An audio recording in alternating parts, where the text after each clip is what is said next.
Everyone, स्वागत है आपके हमारे यूट्यूब चैनल जैन क्लासेस में, जिसमें आज हम पढ़ेंगे 8th क्लास का फर्स्ट चैप्टर की एक्सरसाइज। ठीक है, इसके पहले हम आपको एक्सप्लेन कर चुके हैं फर्स्ट वीडियो में। इसमें हम देखेंगे कि हमको इसमें एक्सरसाइज कौन कौन सी करनी। देखो, ये तो दिए हैं शब्दार्थ। ठीक है, इसको तो मुझे पढ़ाना नहीं है, शब्दार्थ तो आप अपनी बुक में से देख सकते हो। मैंने सारी चीज़ों का अर्थ आपको इसमें कुछ संधि विच्छेद हुए वो हम आपको बता दे रहे हैं। ठीक है, देखिए पहले आया है समुद्र माशाद, जिसको हमने आपको बहुत सारी चीजें तो हमने आपको तोड़ तोड़ के बताई हैं, फिर भी हो सकता है कुछ रह गया हो। संधियां आपको इसी में से पूछेंगे, है ना। तो पहला क्या दिया है, समुद्र माशाद, समुद्रम धन आशाद। अब ये देखो, जो माँ है ना, माँ में क्या लगा है, आ की मात्रा लगी है। ठीक है, माँ में क्या लगा है, आ की मात्रा लगी है। मगर जब हम इसको विच्छेद करेंगे तो ये क्या हो जाएगा, ये हो जाएगा आधा माँ प्लस आ। ऐसे ही करते हैं ना, विच्छेद ऐसे ही करते हैं। ठीक है, तो ये जो माँ है वो चला जाएगा समुद्र के साथ, आसाद है ये हो जाएगा अलग से, ऐसा लिख देंगे। ठीक है, तो हो गया समुद्रम आशा। संधि कौन सी हुई है, दीर्घ संधि हुई है। ठीक, नेक्स्ट दिया है भवंती पेया, भवंत पेया। शब्द क्या है, भवंत। ये हमने आपको बताया है, चैप्टर में भी बताया, एक बार फिर से और देख लो। शब्द दिया है भवंत्य पेया, शब्द दिया है भवंत्य पेया। यहाँ पर कौन सी संधि हुई है, यण संधि हुई है। ठीक है, जब हमने इसको विच्छेद किया तो ये जो या है वो क्या बन गया, ई बन गया। या फिर हम इसको ऐसा देख लें तो क्या लगा है, ई की मात्रा लगी तो ई क्या बन गया, या बन गया। तो उसमें क्या हो जाएगा, ई बन गया। तो इसको हम कैसे लिख देंगे, भवंती प्लस अपेया। और जब हम इसको तोड़ेंगे तो इस वी को या कर देंगे, तो ये हो जाएगा भवंत पेया। नेक्स्ट दिया है खादान अपी, खादान प्लस अपी। इस ना को हमने, ये जो आधा ना दिया है इसको हमने लिख दिया है खादान। ठीक है, और ये हुआ अपी हो गया, इसमें से ना निकला तो क्या बना है, अपी। तो खादान अपी, ऐसा आएगा ये, नहीं ऐसे ही आएगा खादान अपी। ठीक है, फिर दिया है नराधिपश्य। तो क्या कहती है, इसका भी हमने क्या कर दिया, दीर्घ संधि को तोड़ दिया, तो नर आधिपश्य, अधिपश्य हो गया। ठीक है, मतलब राजा का। फिर नेक्स्ट क्या दिया है, देखो जनएन मधुमक्षिका। तो ना का ता हो गया, देखो जन एत हो गया ये। ठीक, देखो यहां पर क्या आया है, अनुस्वर आया है आधा ना, और फिर उसके बाद मां आया है। ठीक है, तो यहाँ पे ना का क्या कर दिया इनने, ता कर दिया।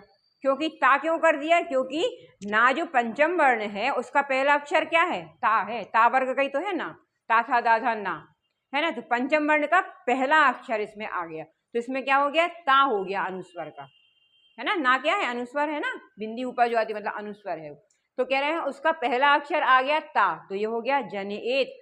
फिर मधुमक्षिका, यहाँ तक आया, और इसमें से जो आ निकला वो क्या, असव हो गया। तो मतलब असव मतलब यह मधुमक्खी, या जन्नेत मतलब बनाती है। ठीक है, फिर दिया है संतस तथैव। संतः का विसर्ग हो गया सा का, तथा का आ निकला तो आ ये लिख दिया, और एव ये लिख दिया, है ना, वृद्धि संधि हो गई इसमें। ठीक है, तो ये हो गया संतः प्रथा एव और तथा। चलो यहाँ से हमको करनी है, हमें वहाँ आपको शब्दार्थ नहीं बता रहे थे, हम आपको सिर्फ संधियां बता रहे थे। अभ्यास यहाँ से शुरू करते हैं। पहला दिया है पाठे दत्ता नाम पद्य नाम सास्वर वाचनम कुरुता। आपको सास्वर वाचन करना मतलब अच्छे से गा के उनको पढ़ना।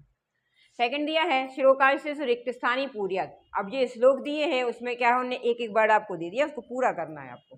ठीक है, जैसे पहला इन्हें दिया है समुद्र माशात भवंत पेया, है ना, अपन ने ये पढ़ा है कि समुद्र में मिलके वो क्या हो जाती है, ना पीने योग्य हो जाती है। फिर श्रुतवा वचन मधुर सूक्त रसम सृजंती, ये सारी चीजें वैसे तो आप चाहो तो अपनी बुक में से देख सकते हो, हम आपको पढ़ के बता दे रहे। तद्वाग्धेयम परम पशूनाम विद्याफलम व्यसनिना कृपणस्य सौख्यम पौरुषम विहाया देवमेव लंब्यते अवलंब्यते चिंतनीया नी विपदाम आदा ए प्रतिक्रिया। ठीक है, ये सारी आपकी बुक में श्लोक दिए हैं, उन श्लोक से पूरा करना है। थर्ड क्वेश्चन दिया है प्रश्नानाम उत्तराणी एक पदेन लिखत। अब प्रश्नों के उत्तर को आपको एक पद में लिखना है। एक पद का मीनिंग क्या होता है, ये हमने आपको 7th 9th सब क्लास में बताया है। ठीक है, एक बार फिर से देखो, एक पद, पद का मीनिंग क्या होता है, जैसे हमने लिख दिया राम, राम क्या है, पद नहीं है, राम एक शब्द है। ठीक, अब हमने इसमें विशक्ति लगा दी तो ये क्या हो गया, पद हो गया। समझ गए? जब किसी शब्द में किसी शब्द में जब उसमें हम कोई विभक्ति लगा देते हैं तो वो पद बन जाता है। तो अभी आपको यहाँ पे क्या देना है? एक पद में उत्तर देना, आगे पीछे का कुछ नहीं लिखना। ठीक है, जैसे इनने दिया है व्यसनिना किम नश्यति, व्यसन लोगों जो होते, व्यसनी लोग होते हैं, उनका क्या नष्ट हो जाता है? तो कह रहे हैं विद्या फलम। देखो क्वेश्चन इन्होंने जिस विभक्ति में पूछा है उस विभक्ति में आपको आंसर देना है। ठीक है, ये क्लियर कर लो आप हमेशा। तो कह रहे हैं व्यसनिना किम नश्यति, किम आया तो फलम आ गया ये। ठीक है, विद्या फल को नष्ट कर देता है। कस्य यशः नश्यति, किसका यश नष्ट हो जाता है? कस्य, देखो ये से आया है तो हम आंसर देंगे तो लुब्धस्य इसमें भी आना चाहिए ये। ठीक है, किसका, तो लोभी का, है ना। स्या मतलब क्या निकलता है? का या की क्रिया से निकलता है। तो कह रहे हैं लोभी का यश नष्ट हो जाता है। मधुमक्षिका किम जनयति, मधुमक्षिका क्या जनती है? तो माधुर्यम मतलब मीठा, मीठा मतलब शहद ही जनती है।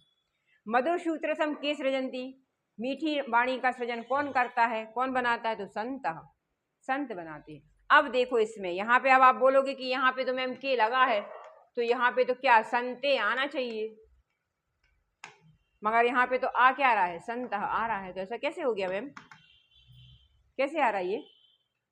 देखो ये क्या है जो दिया है ना संता, ये बहुवचन रूप दिया है ना। देखो कैसे दिया है, हम पढ़ते हैं बालकः, बालकौ और बालकाः, मगर जब हम उसका प्रश्न निर्माण करते हैं तो कह, कौ और के आता है लास्ट में, है ना। तो यहाँ पे भी इसीलिए यहाँ पे जो बहुवचन का रूप आया ना तो इसीलिए उन्होंने के दे दिया, बहु संतों के, है ना। जो संत हैं जो क्या करते हैं वो मीठा ही रचते हैं। चलो फिर नेक्स्ट दिया है अर्थिन्य केव्य विमुखा ना यान्ति, किसी को भी अपने क्या करते हैं मतलब अपने से वापस निराश नहीं करके भेजते। याचक को, अर्थिना मतलब याचक, किसी भी याचक को वो विमुख मतलब निराश करके नहीं। कौन? महुरेभ्य, केभ्य और महुरेभ्य, समझ गए? ठीक, मतलब अपने से वो किसी को भी विमुख मतलब निराश करके नहीं भेजते हैं। कौन? महिरोभ्य मतलब पेड़। चलो नेक्स्ट देखो, अधोलिखित तद्भव शब्दानाम कृते पाठा चित्वा संस्कृत पदानि लिखत। अधोलिखित नीचे लिखे जो आपको पद दिए हैं, शब्द कौन से शब्द दिए हैं? तद्भव शब्द दिए हैं। उन शब्दों को आपको क्या करना है? पढ़कर संस्कृत पद लिखना है। ठीक है ना। देखो तद्भव और तत्सम क्या होते हैं, सरल सी भाषा समझो। तद्भव का मीनिंग होता है ये आपको जो हिंदी दी गई है ये तद्भव हो गया, और तत्सम ये संस्कृत जो दी गई है। सम तत्सम मतलब संस्कृत के समान। ठीक है, ये होते हैं। अब पहला दिया है कंजूसा, कंजूसा की संस्कृत क्या होगी? तत्सम शब्द क्या बनेगा? कृपणा। ये सारी चीजें बुक में दी हैं। कड़वा, कटुकम, पूछ, पुच्छ, लोभी, लुब्ध, मधुमक्खी, मधुमक्षिका, तिनका, तृणम, ये सारी चीजें हमने अभी चैप्टर जो पढ़ा है उसमें पूरा सब कुछ दिया। फिर भी हमने आपको यहाँ पे सारी चीजें आपको एक बार संस्कृत में लिख के बता दिया।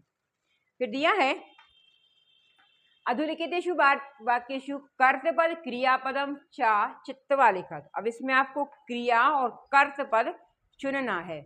अब पहले तो ये बताओ कि कर्तपद और क्रियापद होता क्या है। देखो कर्त मतलब क्या होता है? कर्ता, जो जिस काम को कर रहा है वो क्या हो गया? कर्ता। और क्रिया मतलब जो काम कर रहा, किया जा रहा है ना। जैसे मैं खाना खाता हूँ तो खाना खाता, खाता क्या हो गया? क्रिया हो गई। वो मैं क्या हो गया? कर्ता हो गया। तो इसमें आपको ये बताना है कि इसमें कर्ता कौन सा है और क्रिया क्या है। ठीक है, एक उन्होंने करके बताया है संतः मधुर सूक्त रसम सृजंती। अब देखो इसमें क्या हो रहा है? काम क्या हो रहा है? बनाए, सृजंती मतलब बना रहे हैं, मगर कौन बना रहा है? किसके बारे में बात करें? कर्ता कौन है इसमें? तो संत इसमें करता है और सृजंती इसमें क्रिया है। किसी काम को करना मतलब बनाई जा रहा है ना, मीठी वाणी को वो बोलते हैं बनाते हैं, तो क्या हो गया? ये सृजंती क्या हो गया? क्रिया हो गई। जैसे इसमें दिया है निर्गुणम प्राप्य भवंती दोषा। ठीक है, अब क्या कह रहे हैं कि निर्गुण मतलब जो निर्गुण व्यक्ति हैं वो प्राप्त करते हैं काय को? दोषों को। तो प्राप्त क्या? दोष मतलब दोष हो जाते, तो हो जाना क्या हो गया? क्रिया हो गई। वो क्या हो जाते हैं? तो दोष क्रिया, दोष हो जाते हैं, है ना। दोष क्या हो जाते हैं? निर्गुण व्यक्ति के पास दोष हो जाते हैं। दोष क्या हो गया? इसमें कर्ता हो गया, भवंती इसमें क्या हो गई? क्रिया हो गई। फिर कह रहे हैं गुणाग्गेषु गुणा भवंती, भवंती इसमें दिख रहा है क्रिया हो गई। ठीक है, मगर कर्ता कौन हो गए? गुण हो गए, है ना, क्योंकि गुण ही तो कर रहे हैं, है ना। गुण जा रहे हैं अच्छे व्यक्तियों के पास, तो कह रहे हैं कि गुण क्या हो गया? इसमें कर्ता हो। मधुमक्षिका इसमें क्या हो गई, कर्ता हो गई, क्योंकि वो बना रही है, करने वाली तो वही है, जनित इसमें क्या हो जाएगा, क्रिया हो जाएगी। ठीक है, फिर कह रहे हैं पिशुनश्य मैत्री यसा नास्त्यति। देखो नास्त्यति तो हमको समझ में क्रिया हो गई। अब इसमें से ये ढूंढो कि भैया वो कौन है, कर्ता कौन है, तो मैत्री है। मैत्री के द्वारा ही तो पशु उनका नष्ट हो रहा है, क्या, यश है ना, तो मैत्री ही कर रही है, जब तो वो नष्ट हो रहा है तो क्या हो गया, मैत्री इसमें कर्ता हो गया। फिर नद्या इसमें कर्ता हो गया, भवंती इसमें क्रिया हो गई, क्योंकि नदियां ही तो समुद्र के पास जाके अपेय हो रही हैं, अपेय मतलब ना पीने योग्य हो रही हैं। ठीक है, समझ में आ रहा है। इस प्रकार से ये कर्ता और क्रियापद आपको दिए गए हैं। ठीक है, चलिए नेक्स्ट दिया है, ओहो प्रश्न निर्माण करना है। अब आपको प्रश्न निर्माण करना बहुत सरल है ना। इसमें के लिए हमें क्या याद होना चाहिए, सबसे पहले किम के शब्द रूप स्त्रीलिंग और पुल्लिंग शब्दों में। ठीक, नहीं है याद तो हम इसको थोड़ा सा ट्रिक से देख ले रहे हैं कि हम प्रश्न निर्माण कैसे करेंगे। पहला दिया है गुणा, गुणज्ञेषु गुणा भवंती, अंडरलाइन वर्ड दिया है गुणा। गुणा के स्थान पे आपको क्या बनाना है, प्रश्न लिखना है ना। कह रहे हैं गुण गुणी व्यक्तियों के पास गुण हो जाते हैं, तो क्या, अब गुणा काय में दिया है, देखो गुणा ये दिया है बहुवचन में, जैसे यहाँ पे हम पढ़ते हैं बालका, ठीक है। मगर जब हम बालिका का प्रश्न निर्माण करेंगे तो उसमें प्रश्न में का बिल्कुल नहीं आता, ये चेंज होके क्या हो जाता है, के हो जाता है। देखो किम के शब्द रूप हमने डाले हैं, शायद आप देख सकते हैं, शॉर्ट में डाला है ना, शॉर्ट डाला है जो उसमें किम के शब्द रूप में 3 जगह जो चेंज होता है वो सारा उसके किम के शब्द रूप में दिया है। ठीक है, आप सर्च करके या तो किम के शब्द रूप देख सकते हैं हमारी शॉर्ट वीडियो में, और नहीं तो बुक में सारी चीजें दी हुई हैं। ठीक है, तो उसमें जहाँ पे ये कहा लगना चाहिए वहां पे के लगता है, इसीलिए यहाँ पे बहुवचन में इन्हें के लगा दिया। ठीक, चलिए फिर नेक्स्ट दिया है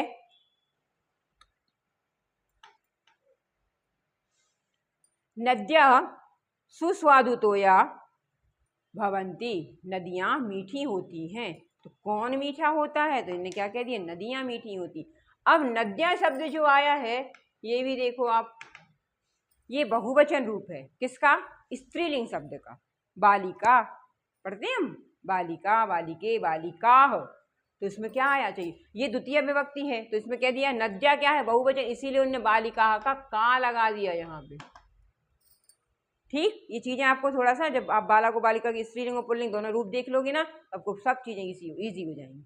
ठीक है, फिर इन्हें दिया है लुब्धस्य यश नश्यति। अब देखो यश आया, ये आया है ना, षष्ठी विभक्ति का, जैसे हम पढ़ते हैं रामस्य, तो इस यश इसका मतलब क्या निकलता है, कायकी के, है ना, काकी की संबंध कारक है, इसमें क्या अर्थ निकलता है, राम का, राम के। या तो कह रहे हैं लुब्धस्य यश नश्यति, मतलब लोभी का यश नष्ट हो जाए, तो किसका, तो इसमें हम जहाँ पे आधा सा और या लगा वहां पे सिर्फ आगे का लगा देंगे। देखो सारे क्वेश्चन वर्ड सिर्फ का से चालू होते हैं, जैसे कौन, कहाँ, किसका, किसकी, किसकी, जैसे हम हिंदी में करते हैं ना का से चालू, ऐसे यहाँ पे भी होती। तो इन्हें कह दिया लुब्धस्य मतलब कस से लग जाएगा। ठीक है, अब कह रहे हैं मधुमक्षिका माधुर्य एव जनती, मधुमक्षिका मतलब मक्खी क्या करती है, मीठा ही जनती है। तो कह रहे हैं एक दिया है मधुमक्षिका, एक दिया, जैसे हम बालिका लिखते हैं, ठीक है, तो बालिका क्या है, एक वचन है, इन्हें एक दिया तो इसलिए इन्हें यहाँ पे विसर्ग नहीं लगा, सिर्फ इन्हें काली। अगर यहाँ पे ऐसा होता, विसर्ग लगा होता, यहाँ पे विसर्ग लगा होता मधुमक्षिका, तो यहाँ पे अपन लिख देते का। ठीक, जैसे नद्या में लिखा अपन। फिर दिया है तस्य मूर्धन तिष्ठन्ति वायसा। अब देखो, अब इसमें कंफ्यूजन, मूर्धन में कह रहे हैं उसके सिर पर तिष्ठन्ति बैठ जाता है, तो कहाँ बैठ जाता है, इसके लिए जब कोई जगह की, जब कोई स्थान की बात करती है ना, तो उसमें कुत्र लगता है, तो कहते हैं कुत्र और कस्मिन, कस्मिन लगता है सप्तमी विभक्ति में, है ना। तो कह रहे उसके सिर पर कहाँ पे होता है, अधिकरण में होता है में और पर, तो उसमें कह रहे हैं कि कस्मिन या कुत्र लगा दो, तो उसका मीनिंग लगेगा कहाँ बैठ जाते। ठीक है, इस प्रकार से आपके प्रश्न निर्माण ईजी हो गए।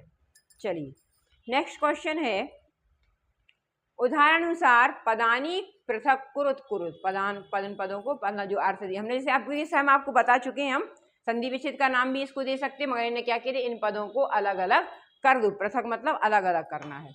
चलो पहला देख लो जल्दी से, क्या है, पहला दिया है समुद्रमाशाद, ये हम आपको बता चुके हैं, समुद्रमाशाद, एक चीज को कोई बार बार बताओ तो कोई फर्क नहीं पड़ेगा, सेम वही रहेगी, समुद्रम आशाद। माधुर्य एव, माधुर्यम एव, अल्पम एव, अल्पम एव, इसमें से माँ निकाल दो, ये ए बचा, तो अल्पम एव।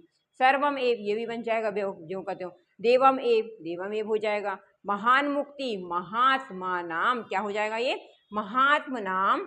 इसमें से माँ अलग हो जाएगा, ये जो मुंह दिया है ना, मुंह, ये कैसे बना है, आधा माँ प्लस ऊ से बना है, तो इसमें आधा माँ ये लगा दिया हमने, उक्ति अलग से लिख दिया है, ठीक है। फिर दिया है विपदाम आदेव, तो इसका क्या हो जाएगा, मात्रा लगी ना, इसमें डबल मात्रा लग जाएगी तो आदव हो जाएगा, ठीक है ना। देखो ये जो एव की मात्रा बनी है, ये कैसे बनी है, ए की मात्रा कैसे बनती है, आ प्लस ए मिलके बनती है आई की मात्रा। आई की मात्रा मतलब दो मात्राएं, वृद्धि संधि हो गई, तो कह रहे हैं विपदाम आदौ और एव, ठीक है, ये हो गया। चलिए नेक्स्ट क्वेश्चन खत्म हो गया। ओके, चलिए चैप्टर यहाँ पे कंप्लीट हो गया। अब आपको इसमें जो भी समझ में ना आया हो, आप हमको कमेंट्स करके पूछ सकते हैं। शेयर जरूर करिए, सब्सक्राइब जरूर करिए। आपके एक शेयर से हम लोगों को ये मेहनत करते हैं ना, इसका पेमेंट वहीं पे मिल जाता है, ठीक है। तो वीडियो अच्छा लगा हो तो शेयर, लाइक और सब्सक्राइब जरूर करें। Thank you.